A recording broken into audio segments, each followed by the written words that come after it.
Echo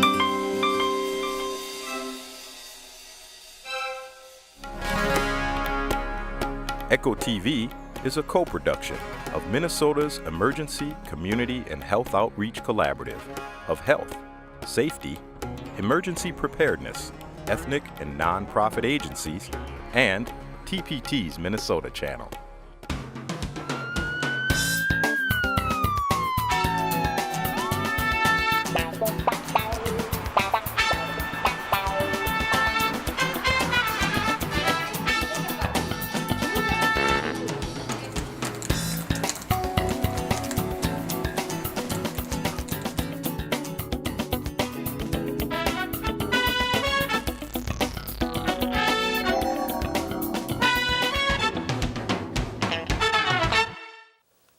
Hello and welcome to ECHO Emergency Community Health Outreach, a show about health, safety, and emergency preparedness. This is a special edition of ECHO talking about measles today, sharing with you a very, very special story about Mahi Abdullahi, a young child who went back to Africa this summer with his mother and came back only ill. His mother, Nuria Kato, is here with us today to tell us that special story. And this show would be only webcasting on our webpage, echominnesota.org. I want to welcome you to our show, Nuria, and thank you for taking the time to be with us.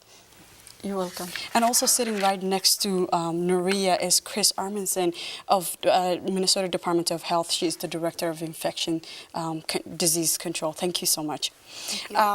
Nuria, let me start with asking you, when did you first realize that your child was ill? I understand you went back to Kenya this summer, and then when you came back, your child was ill. When did you first realize that? After one day, Mm-hmm. he was having a high fever. Mm-hmm. I give him Tylenol. It's not working. I make an appointment next day. I saw the doctor. And then that's why they say we have to take him to Children's Hospital with C. Okay. So what happened to the child while he was in the hospital? Still, the fever was on and off. They tried to give him Tylenol as much as they can. They did everything, blood work, everything they could. But still, within 10 days, and then that evening, Sunday night, he was coughing, and they take X-ray, and they find out that he have a pneumonia, and then after that, they want to know what's bringing pneumonia, and then they say, oh, you have a measles. I understand that this was a very, very horrific experience. What was the most frightening for you about your baby's illness in the time of the hospital? What was the most scary thing for you? The most scary part was like he wasn't able to breathe, and he was in a tubing machine. I'm going to jump in right into you, Chris. Tell us what measles are. Sure. The reason that I think a lot of people aren't familiar with measles is because thankfully it's a disease that has been controlled by vaccination, so we don't see as many cases of measles now as we used to many years ago. But what measles looks like is it's a rash illness, so most people are familiar with the rash illness part, but what we just heard about is this disease actually has what's called a prodrome, or some early symptoms that come before the rash comes. So you can have fever, cough, runny nose, watery eyes, all of those things. And then a rash will start. It usually starts on the forehead and goes down to the rest of the body. And measles can be a very serious illness, and pneumonia, which is what you described, can be a complication.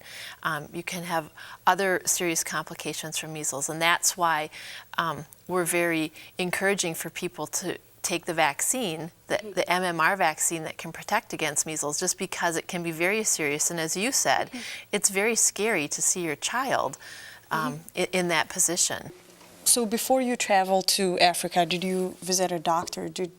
I understand normally when people are traveling, they take travel vaccines and do a visit to the doctor. Did you do that before? Yeah, I did. But he wasn't due to his age by then. And then I decided normally I give it to my kids, my other ones, 3 of my daughters. So for him, I decided to give him when he's 1 year old. So the day we arrived here is the day we arrived was his birthday. So it wasn't due. But your other children were vaccinated before they Yes, went, they did. and that's why they didn't get sick when they came back. Yes, Okay. they vaccinated when they're 1 year old. Chris, what other parents that are watching us are to do in a situation like this where their kids are not old enough to have the vaccines, but they want to travel? Should they hold off on traveling and not leave the country, or what are the recommendations here? Well, there's a couple of options, and one of the reasons that we're so appreciative that Nuria is willing to tell her story is because it's a very common thing for parents to be aware of when the measles vaccine is recommended. And you're absolutely right, it's recommended between 12 and 15 months of age normally. What a lot of parents don't realize is that you can receive the vaccine early if you're traveling internationally. So if a child is 6 months of age and your family is planning to go back home to visit, they could receive the vaccine early. And then once they reach the normal age, the 12 to 15 months, then they could be revaccinated. But that's something that many parents don't know about, and because they don't know about it, they can't take advantage of that. Thank you, Chris. Nuria, I cannot be in your shoes or try to experience what you want to experience, but what do you want to tell other parents that are out there who might be thinking of traveling overseas? What message do you want to get to them about your experience?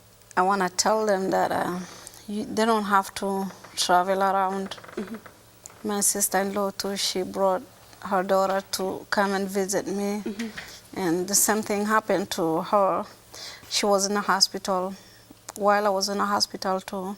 So it was very hard for both families to be in a hospital, and it's hardest part any mother could experience. I believe that a lot of mothers would really want to know.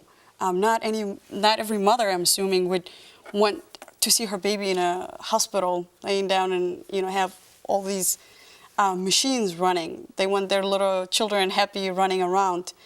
Yes, so vaccination is really important because you're right. Your son developed measles because he acquired it when you were traveling to Kenya, but for your niece, she was just exposed to him here in Minnesota by visiting. So that just points out that yes, if you're traveling internationally, if you're going to Europe or Asia or the Philippines or Africa, those are all countries where we're seeing measles. But even if you don't travel, if you have friends or family members that are traveling, it's important to make sure your kids have protection. Yep. Well, thank you so much again, Nuria and Chris, for both Nuria for being able to share the story with you, and Chris for weighing in. Again, my name is Zuhur, and this is a special edition of ECHO talking about the measles disease and the outbreak this summer. You can find this show on our website at www.echominnesota.org.